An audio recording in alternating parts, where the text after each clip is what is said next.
what's going on, people? This is the Cornastore podcast, episode 44. Subscribe, like, comment, and share the content. Find us on YouTube, Stitcher, Spotify, Google Podcasts, and iTunes. Appreciate all y'all support. And there's Rob on the mic, and we only got half the crew here. So myself and Phil, how you doing, man? Yeah, what up, man? We in here. It only take half to get the party cracking, man. What's good with you? Shit, I'm good, man. Getting back into the swing of things because we didn't see you last week. Because actually, this is the first time I really seen you since I've been back from vacation. And we kind of talked about the whole versus thing. And I just put verses out there because like I was kind of unplugged from social media, and then finally when I saw it, I was like, damn, this is a good ass versus. But it was a good show, but the actual matchup to me was a landslide. Like the Locks just wiped the floor with them.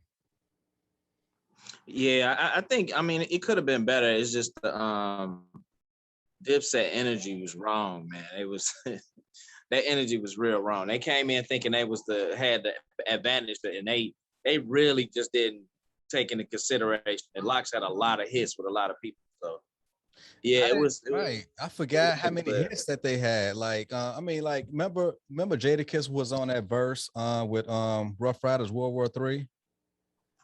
I thought that was a dope verse, but he never even played that. But he had hits for the ladies, he had hits for the streets, he had hits for the club. He was a well-rounded artist. Facts. Yeah, they from Mariah Carey to doing stuff with Diddy all of the time. During their life cycle, they had bigger, top 10 hits, top 5 hits, top 1 hit. Dipset, honestly, to me, like I ain't really started liking them for a while, and even when they started getting really big, it was like they was already fizzling out to me. So it was like, but they had a lot of hit songs too. I ain't see the whole verses. I seen like a little bit more than half. But like I say, man, you could just see it on stage. Like they wasn't ready for what the Locks was gonna do, and they kind of set themselves up to lose that. By trying to by not doing a research on what the Locks had ready for them. So shout out to the Locks, man. They got busy.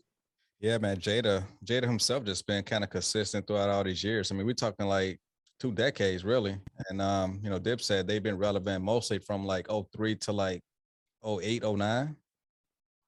Well, basically during my college years, I remember like people was really heavily invested in Dipset. They had like a lot of club bangers, but as far as the consistency of the Locks and Jadakiss, it was a landslide.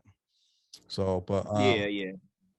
But yeah, man, I want to talk about Aaliyah, man. Unfortunately, her untimely death, August 25th, 2001.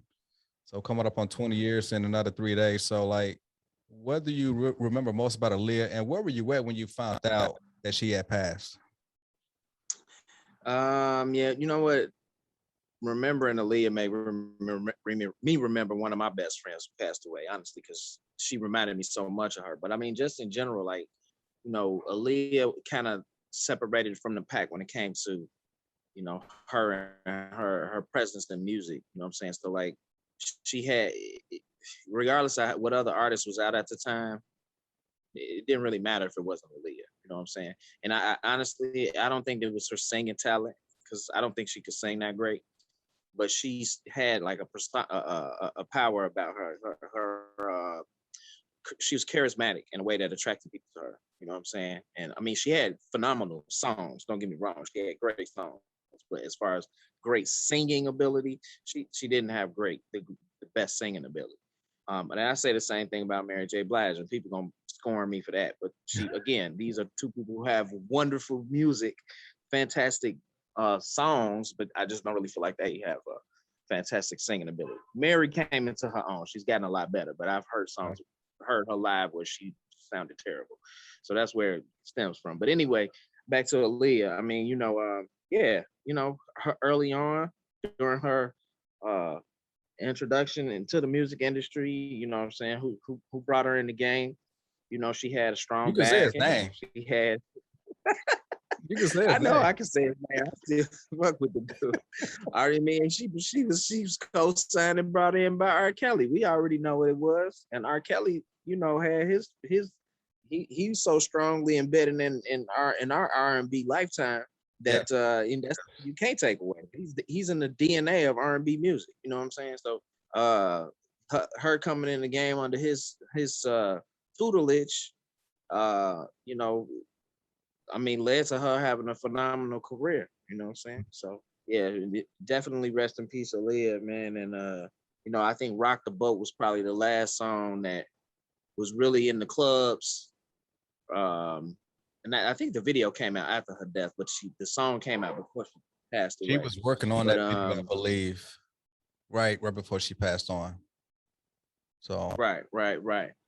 And I mean, that just goes to show, I think that would have been a song, a fantastic and long lasting song, even if she had carried on and not passed away. That's how great a musician or artist she was, I should say. But yeah, I loved Aaliyah's music, man. I really did. Yes, I mean, I thought she was a good singer. I mean, she had like the, I guess the triple threat as far as the singing ability, dancing ability, and also acting ability. So as far as you saying that her and Mary J, I wouldn't say she was a good actress. I mean, she was doing it, but I wouldn't say she was good at it. I mean, when you see her on screen, I mean, obviously she's very easy on the eyes. I mean, I could watch Romeo Must Die and Queen of the Damned. If it comes on, I'll sit there and watch it. I mean, but yeah, she definitely had talent. Terrible. That was a terrible movie. Yes, of course it was a terrible movie, but just watching Aaliyah as this vampire, I mean, she was a sexy vampire. So yeah, of course I'll watch it. I mean, I enjoy it. I don't know, because of that. I ain't going.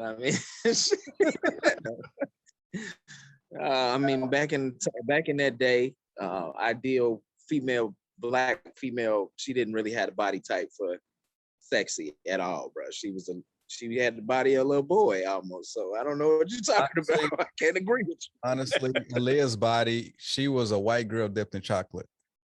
Yeah, and that's that. But as far as her face, I mean, you know what?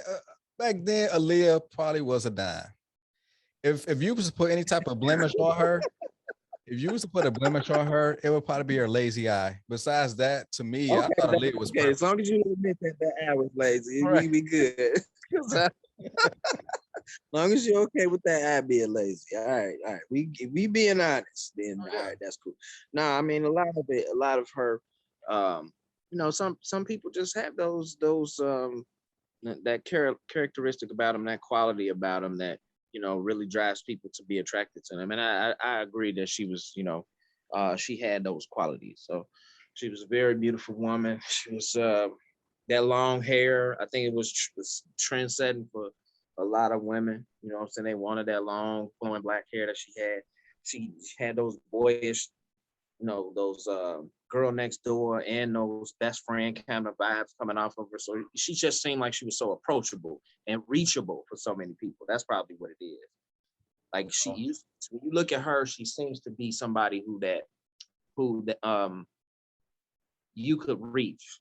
You know what I'm saying? She didn't seem so unreachable, impossible to come in contact with. Like some, like your Beyoncé's or, whoever who just saying, when you think about their star quality, it sets them apart from normal humans. And Aaliyah, as big a star as she was, she still seemed like somebody that you would probably run into on the street, you know what I'm saying? Or that you could meet and wouldn't feel like you couldn't have a good, decent conversation with, you know what I'm saying? She's just very approachable to me. Yeah, well, yeah, that was the persona that she kind of put out there. So, and plus that was pre-social media. So, I mean, right. Like artists back then, they had to worry about being put on camera to like get some type of clout, like some zealous fan. So, yeah, it was probably a different landscape back then. Yeah, definitely. And I remember like her first two albums, she kind of came off as tomboyish by like the clothes that she wore, but in her third album, it was like she was coming into her womanhood, and she was getting to that grown and sexy type of vibe persona. So and that more than a woman, yeah. When she had on the white pants, like, oh shit, Aaliyah, damn, that's why I like you, man. But yeah, man, she was being sexualized. She was being manipulated by the industry and turned into a whore, is what you basically saying. No, no, come on, man. No, it's as far as coming into her sexiness, not into her whoreness. I mean, she never really came off as like, it's like a whore. Because she was finally an adult. That's why. She was 14, 15, 16, 17 years old. Right. During the first album. So. Okay, so that's where that came from, as far as you saying that the industry was sexualizing her because of how young she was in her first two albums. Yeah, I think so.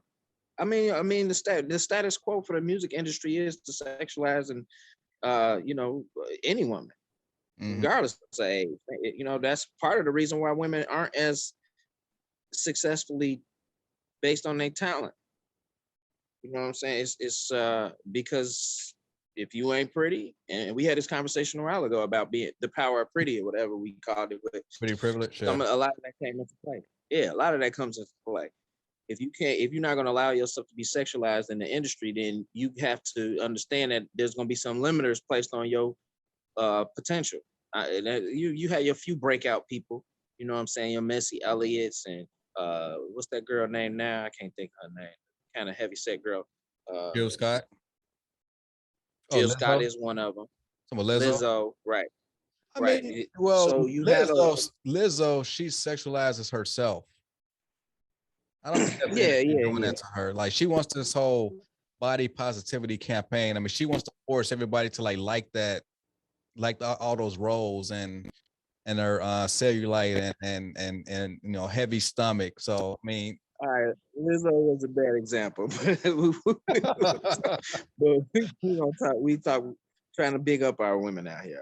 Yeah, of course. Yeah, but I mean, back then, the expectation is if you was gonna get in front of the screen, at some point you was gonna be taking your clothes off and showing more skin and blah blah blah. I mean, but you had your TLCs who did it for a while. I mean, they held out for a while. I mean, 20 years ago, I mean, you had artists like India Arie. I mean, she wasn't on that. She was more into her actual artistry. She wasn't into the whole sexy glamour like that. Did she wear makeup on her video? A lot of it, yes. I mean, every woman, they all wear makeup. It's a part of it. It's a part of it. They gotta make themselves more attractive, more visually pleasing. That's part of it. It ain't necessarily just taking off their clothes. That doesn't mean being sexualized if you wear makeup, though. I mean, it's all about the actual clothing that you wear. I mean, are you wearing skimpy stuff? But as far as makeup, I mean, women wear makeup at work. It doesn't mean that they're sexualizing themselves, though. Yeah, I mean, it's degrees to it. And you have, so like I say, you did have certain artists who didn't necessarily fit in that mold. But when you think in terms of popularity, India Arie came out not very. If I'm wrong, I don't think I'm wrong. But when did she come out? During the Destiny Child years, didn't she? Yeah, she came out around 01, 02, I believe. Okay. Yeah. In terms of popularity, she had fan base, but she definitely didn't hit those highs that Destiny's Child did, or any of. I don't think every artist is looking for that, though. I mean, I'm sure she was content on having her own. I don't know, man. I don't know. I mean, everybody don't got to be Hollywood. Nobody get in the industry and not want to blow up big. Come on, man. No, I'm saying, but she was a household name, though. Everybody knew who she was. Yeah, she was. Maybe I just never liked her, and that's probably why I'm ragging on her. But I mean, it is what it is. But like I said, no, I ain't got nothing to do with no complexion, bro. I just didn't like it. It's just like Anthony Hamilton. Two artists I just never got a interest in, India Arie and Anthony Hamilton. Probably was their content. I don't know. More than likely it's their content. But it is.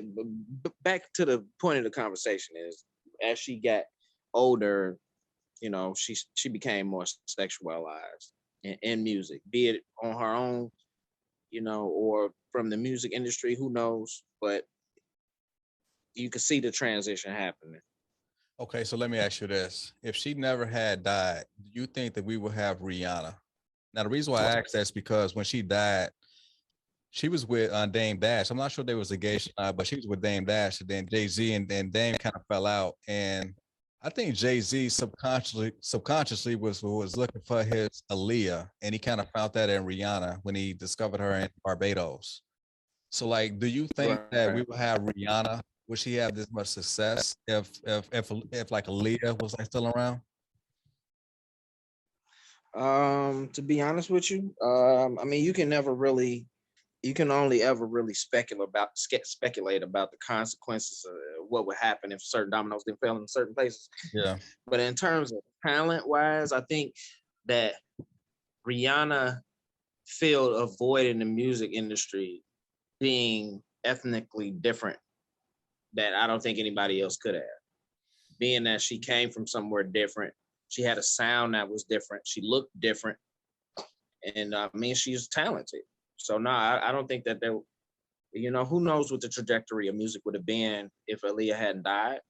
But I definitely think that the two could have existed in the same space. And I honestly, I don't know that Aaliyah is at her peak was as popular as Rihanna in her peak. I don't know. Very comparable. I mean, but Well, Rihanna had the backing of Jay-Z though. That's huge. yeah, I mean, you talking about technicalities that nobody could anticipate, though. Right. You just take the artists and all of their backings away and just put them next to each other and measure them up, put them on a measuring stick. Like Yeah. who had the better songs? You know what I'm saying? Who has the greatest upside and potential? I don't know that Aaliyah wins that battle. Yeah, but I think Aaliyah is a better dancer. Aaliyah is in movies. Are you crazy?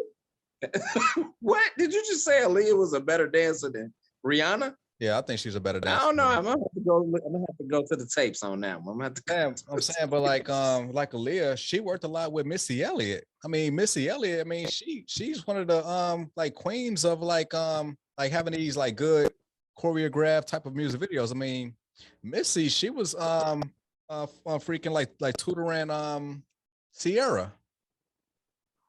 Like Sierra. Sierra was a dancer. Right. Sierra was a dancer, but she ain't anything to do with Missy though. Right, like Missy and Genuine, they were kind of like working with like Aaliyah a lot back in the day. So like as far as me saying that she was a good dancer, that's just based off her work with Missy. Now, as far as Rihanna, I mean, I'm not sure who's her choreographer, but I just think that like Aaliyah was in general was like a better dancer. Obviously, she's been in more movies. I only seen Rihanna in one movie. That was in an End of the World movie, and that was just a cameo appearance. Yeah, I mean, I don't think that her. I don't know. I think when I'm thinking in terms of music, just the peak of her music career. I mean, not all those other things considered. You know what I'm saying?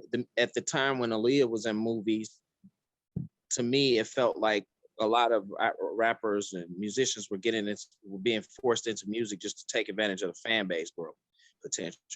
So, I mean, they were basically trying to capitalize on the black media. It's right. It's all fair game though. But see, the thing is, Rihanna has an entire country behind her, and she's in the U.S. I mean, Barbados is no bigger than freaking Vermont. Yeah, but you're talking about Barbados. That's not just Barbados though. You're talking about all of the islands because she's an islander. She's pulling all of the islands, Puerto Rico included. Okay, so we found a diamond in the rough of Aaliyah from Detroit, from the rough streets of Detroit. We found Aaliyah, and then she ended up, I guess, selling in New York because she was with Dame Dash. So I mean, so she had New York behind her. Yeah, and so did Rihanna. I mean, yeah, but we're talking pre-social media in which like Aaliyah was at her height. She was only 22 years old, so she still had she had like another 15 years of like putting out good music and movies and commercials and sponsorships. I mean, she has so much stuff to like accomplish. But yeah, I don't disagree with that at all. I don't disagree with that at all. I mean, I think the main thing I'm saying is, this is a LeBron and Michael Jordan debate. You can never debate two people, two different eras and two different circumstances. It's just, only thing you can say about only thing you can really compare about is their actual talent in the roles that they play. So if you look at musician for musician, song for song, who had the better song or the higher peak song or the most sales or something like that, it's gonna probably, I don't know. I have to look at the numbers on that to really get a good answer. It probably would be Aaliyah, just because the music industry was different then and there wasn't as much competition for her as it was for Rihanna. But I mean, it's a fair comparison. I think it's a good argument, but it's just so many facets to that argument. Yeah, back then you had mostly girl groups. I mean, as far as solo female artists like that, like besides Aaliyah, who else was out Brandy, Monica. Yeah, after they came after Aaliyah. Yeah, okay. Brandy was around. I don't know if Monica was around. Monica came out with an album, I believe, in 2003. So yeah, they were still making music, and but yeah, I mean, Destiny Child was still together. TLC, they were still somewhat making music, coming out with albums. Because I remember Fan Mail came out in '99. Then after that, I think one more album came out. Then that's when Left Eye had passed away. But right. But yeah, back then, yeah, it was all about groups. But like now, it's just about the whole solo and getting your music, as far as getting monetized from streaming and stuff like that. So yeah, it's definitely different today. Right. You know. Yeah, and the work ethic, the work that was necessary for them to be successful is a lot different. You know what I'm saying? A lot of these artists right now are really out grinding for themselves and don't have no machine behind them. You know what I'm saying? Whereas Aaliyah had a machine. Right. Yeah. So it's a lot of technical changes that have happened over the years in the music industry that have changed the way artists become successful. I'm getting harassed out here by these flies. But two great artists. Definitely the industry suffered a major loss in her passing away. You know what I'm saying? Now she had that Kobe impact. You know what I'm saying? I think. Oh yeah. I think I was probably pretty sure when I heard about it. I was pretty sure I was drunk and I didn't believe it. Yeah, it was definitely one of them moments where you just take it back, Yeah, I think I was clubbing that Saturday night, that Sunday morning. I found out that she passed on. Wow, that's been 25 years. 20, exactly 20. 20. Wow, 20. That's 20 years ago. Jesus, that's 20. I remember like it was getting old, bro. Yeah. Yeah, man. I mean, she was only 20. Oh, that way she died 20 years ago? Yeah, she was 22. That's crazy, bro. Yeah, she was 22 years old, man. That's crazy. Yeah, man. So that's crazy. Yeah, rest in peace to Aaliyah. I mean, I was always a fan of hers, man. And but yeah, I mean, when she died, man, I remember going to the mall later that afternoon, just like buying up all types of like Aaliyah albums and singles and shit. So that's when you can go to a music store and buy actual CDs back then. Wow. Yeah, I ain't never had that. I don't think I ever had that much of an attachment to any musician to go and buy their music like that. But I can understand. I can understand. Oh, it was 20 years ago, man. He was a sucker for love. He was a sucker. All right, man. We'll drop on that. Hey, do you have an opinion on this whole Taliban thing? Nope, because I have been completely detached from news media outlets. The most I know is Biden wanting to pull the troops out and everybody being mad about it or something. I don't really know what's going on. Okay. Seems like people going crazy about it. Yeah, my whole thing behind that is, okay, like we've been there for 20 years. Like eventually we have to pull out. And when we pull out, we just hope that the troops that we've trained throughout these past 2 decades can like be self-sufficient and like hold down their fort. But obviously, like the Taliban, they kind of took over some like military aircraft and tanks and shit. So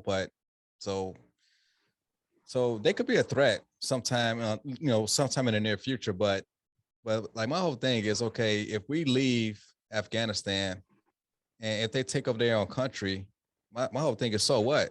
it's at the end of the day, it's their shit. We invaded their country. Yeah. Yeah. I mean, when you look at it from, from a more of a, the purposeful standpoint, historical standpoint, what the objective was of us going over there, it was just minding other people's business. I've always felt that way.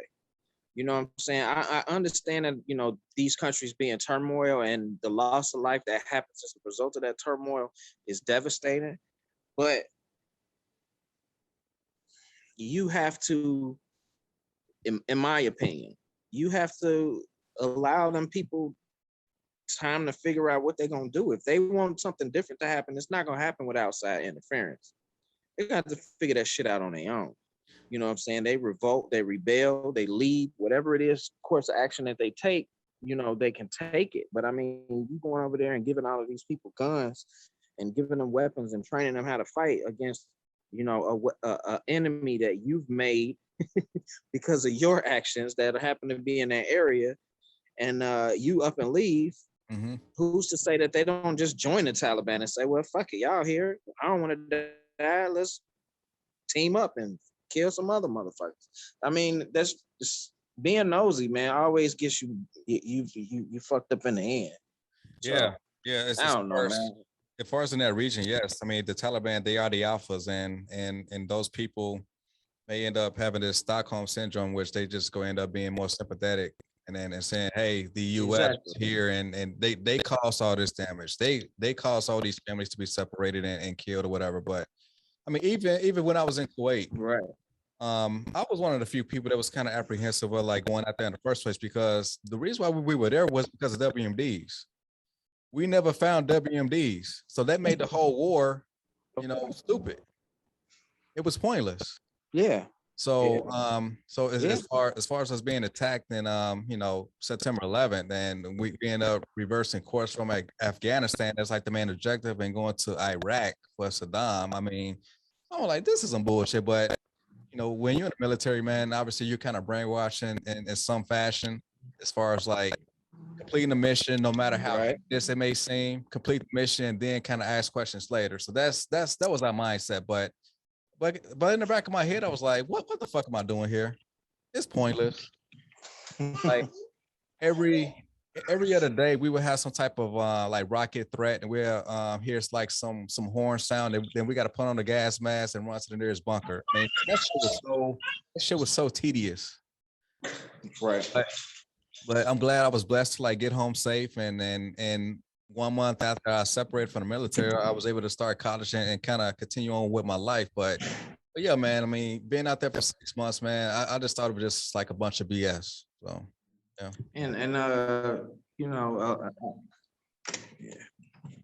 Yeah. I mean, I know, that's the sentiment a lot of people who had to go over there. You know what I'm saying? And that's the sentiment a lot of people have about a lot of the actions the U.S. takes, and I'm sure in other countries too. That's kind of like a consequence of being in the military. Mm-hmm. That, or you feel internally that you're serving a greater purpose, but unfortunately, you don't have the leeway to make decisions from the top down. Especially in the U.S. soldiers. Mm-hmm. Yeah, I've always felt like. I've always been a proponent of staying in your own lane. And were it not for all of the cricket shit that was going on over there, we really didn't have no purpose being over there. You know what I'm saying? If there was really no, the underlying reason that we were there, like you said, was WMDs. They weren't there, we shouldn't have been. We stayed there for 20 years to solve a problem that never existed. So there had to be a completely different reason for us to be there. You know what I'm saying? Yeah, the public position. We were just right. The public position was WMDs, but the private position was resources. That's all exactly. And we know that. Yeah. Okay. And we know, and it's still coming into play. But I mean, if you think about, how we're governed as a country, had we have had the foresight to invest in, technology more, mm-hmm. then we could have completely eliminated the need for those resources and just focused on our own internal growth and let that region deal with itself or let the entire world deal with it. I just think that we as a country put too much emphasis on the so-called power that we have as a country.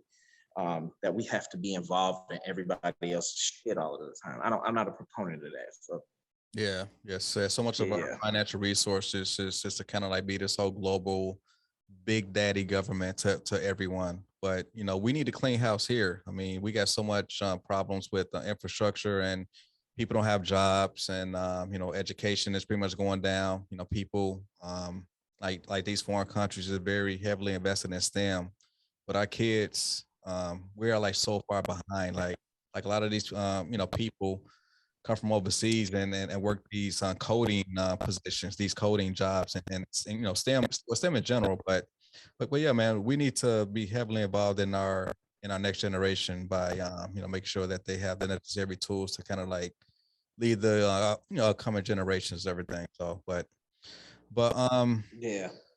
hey man, like, you were here last week. I was on a plane. You was on a plane.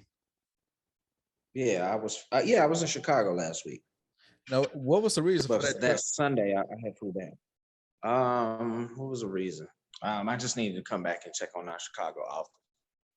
That Oh, was pretty okay. much it. Oh, Yeah, so okay. some time to time I come back up and just kind of make sure things going smooth. We got decent personnel and ain't nobody set the building on fire basically. But yeah, so I just came up for a couple of days, check on things and flew back out. Did you meet up with E? Yeah, we kicked it. We went out Tuesday night, Monday night, uh, and went over there to the lake. It was popping up there. The Hispanics was over there on 31st Street. They had it lit.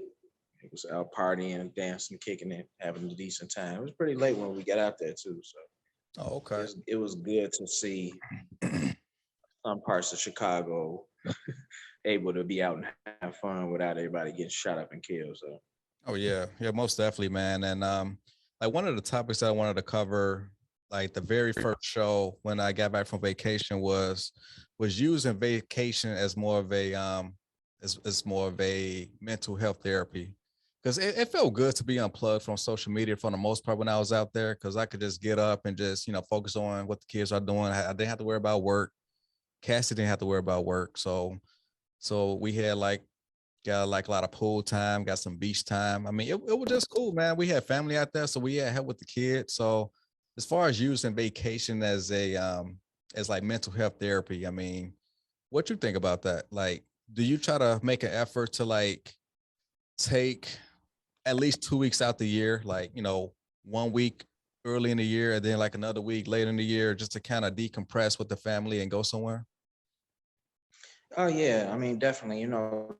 This last year has been a lot of transition for us since we relocated. So some of that's been kind of stopped for this year, but I think it's absolutely necessary. And our country is one that's behind on the number of holidays and vacation time it grants to its employees. You know what I'm saying? We one of the most messed up mentally uh, countries, if you ask me. I mean, we're a first world country, but I mean, when you think in terms of caring for its people, we have probably the greatest potential to actually care for our people as employers, and we do such a bad job of it. I mean, if you go up to Canada, their base is 3 weeks for all of the employees, 3 weeks vacation as a full-time employee. Where you come here, you got to work a certain amount of years just to earn that much vacation time. You got to accumulate the time. Right, you know what I'm saying? And then you have some, of course you have some employers that are real petty about giving people time off. It's like, okay, if I give you you want to request vacation, what you need a vacation for? That's kind of that's kind of like the attitude of employers in this country. It's like, you know what I'm saying? But yet when you at work and they see you stressed out and sick and yada yada, why would you know what I'm saying?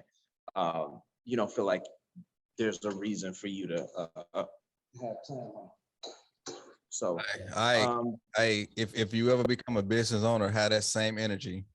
Have that oh same yeah, energy. agree. I agree. I mean, but to me, it's all about planning. You know what I'm saying? When you can plan and have resources in place to make sure that your business can run adequately with the loss of people, and that's just a part of planning. If you don't plan that way, then you're gonna run into those situations where you can't give people time off.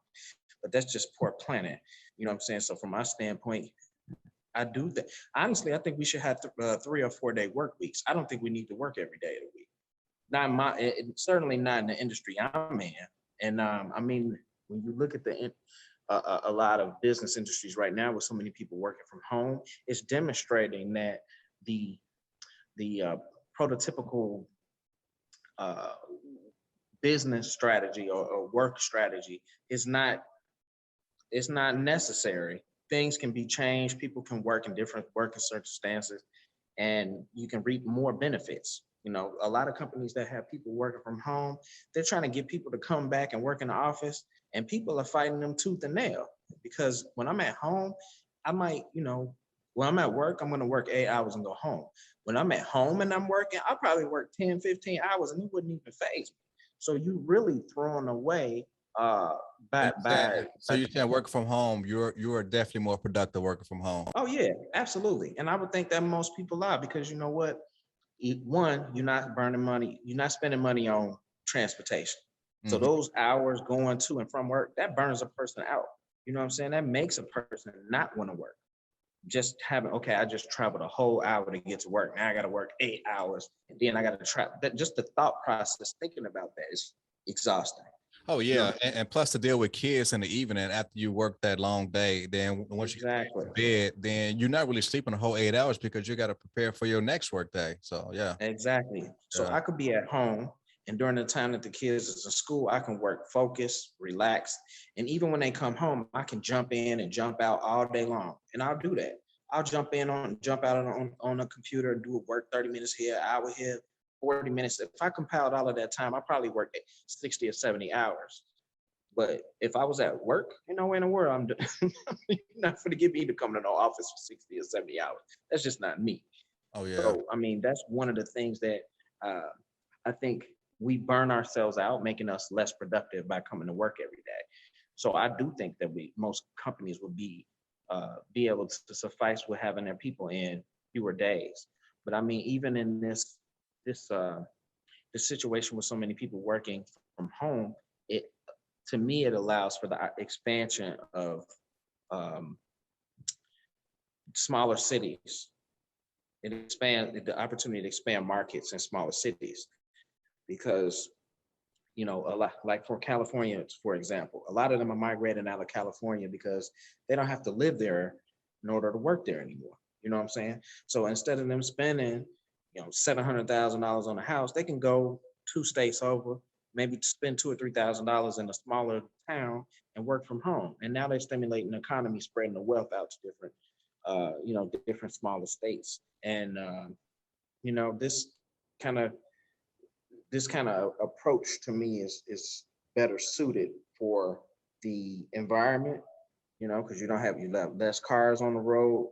If you got people at home, it's less likely that they'll spend money on fast food. So now you have a healthier opportunity to have a healthier country with more people being more healthy. So there's a lot of benefits to not forcing people into these honeycombs, going downtown in these urban environments, being stuffed on buses, stuffed on trains, frustrated, hours of time spent. Then they go and get the fastest thing they can on lunch because the employers don't want to give them nothing now but a 30-minute break. You know what I'm saying? So now they're stuffing their faces with the first crap they can find, and they're getting sicker. We're all getting sicker. We're gaining weight. You know what I'm saying? It's so many things that I don't know if planners are taking into consideration when they're building cities. I don't think they take those things into consideration. It's all about money. But yeah, going back to the original point, yeah, vacation, very necessary. I think we all should have 3 or 4 days off a week, a month, where we can have the opportunity to pick up and go and decompress and unplug, because it takes a long time. The longer time you're at work, the longer amount of time it takes you to detach from it. You know what I'm saying? So if you're talking about going on vacation twice a year, you expecting me to unload 6 months worth of shit that's been on my mind and then just completely forget about that for 2 or 3 days? No, it's gonna take a whole week, whole week Yeah, or two just to get unplugged. it's So yeah, some professions. It's some professions you actually working while you're on vacation because I mean your job kind of dictates that because you're so important. You're so like so much of an asset to whatever company or position that you're holding. So yeah, I mean I definitely understand that. Well, I'm glad that I don't have a job there. I gotta bring my work home unless I was a supervisor or like a union rep or something. I mean, I don't have to do that, but I feel blessed that I don't like as soon as I unplug and leave my parking lot. I really don't take my work home, so I'm kind of one of the yeah. lucky few ones. So yeah, Unfortunately, I don't necessarily fall into that bucket. Most of the time when I'm on vacation, I'm concerned that something is going to go wrong in my absence. So I'm calling, checking in on messages, emails, and stuff like that. But I mean, in a situation for me going on vacation, it usually takes about 2, 3 days where I can feel like, okay, I don't have to check in on work. And even for me to get to that point, I have to be saying to myself, man, fuck that job. I can't, I really have to, you know, mm, I really have to push it beyond where it needs to be just for me to balance it out to the point where I can just be cool. But yeah. yeah, definitely vacation for mental health. But people still need to go see specialists, man. People need to see people, talk to people. Oh yeah, yeah.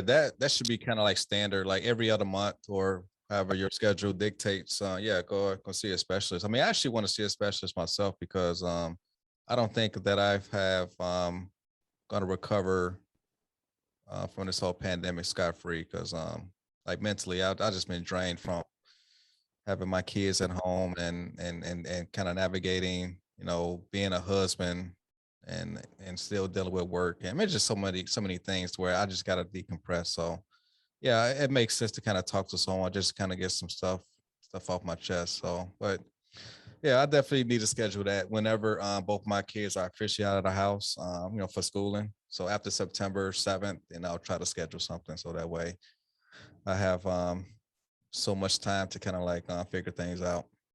Yeah. Yeah, I feel you, bro. Like I say, man, just give me a call. I only charge $100 an hour. We can definitely have that conversation. Where's your We can knock. license? Where's your Huh? license? Oh, Where's I your got my license? license. I got my license in Colombia. Okay, yeah, because you was getting on me about having by asking so I think I was getting my car fixed or something, and you asked me how do I know if that person was licensed or something. I was like, well, they have a license on the wall. You're like, well, do you know that license is current? So that's Yeah, what you I'm want me asking you to? about your license. Oh, you wanted to see my license? Yeah, Right. I Cool, had to. cool. I had to reprint it. It got destroyed when I was moving, but yeah, Oh, I okay. got it. Yeah, dog Yeah. it. Okay, cool.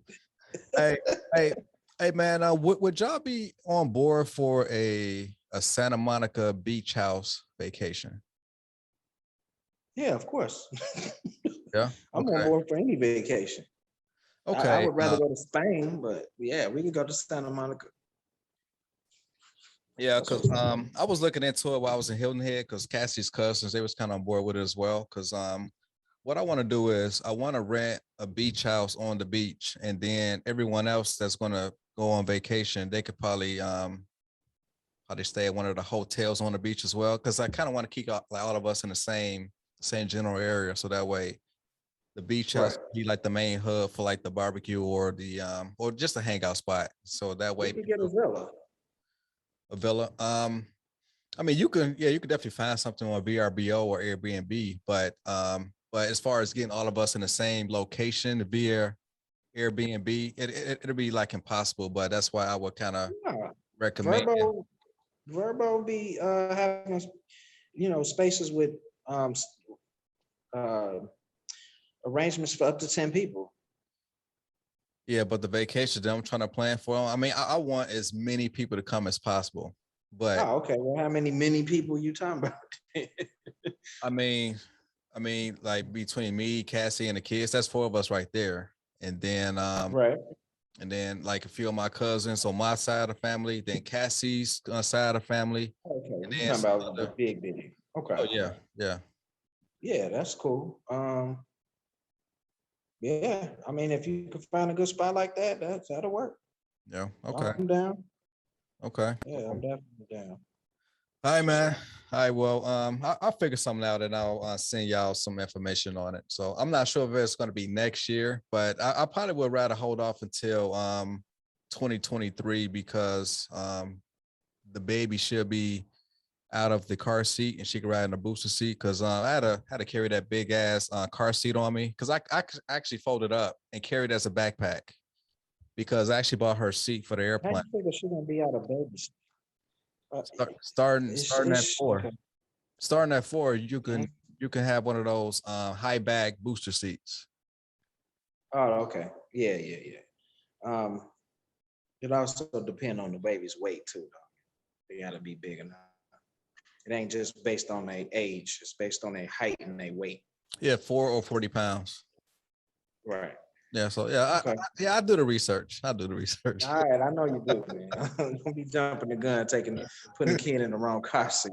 Oh yeah. I'm not gonna put my baby out there like that. So Yeah. hey man, hey, I'm glad that we had this conversation, man. Cornastore Podcast Sure. episode 44. Hopefully next week we get the other two fellas back on the show. So but yeah, man. So nice talking to you, brother, and have a good week. You too, man. Thanks, bro. All right, man. Holla at you. All right. Peace.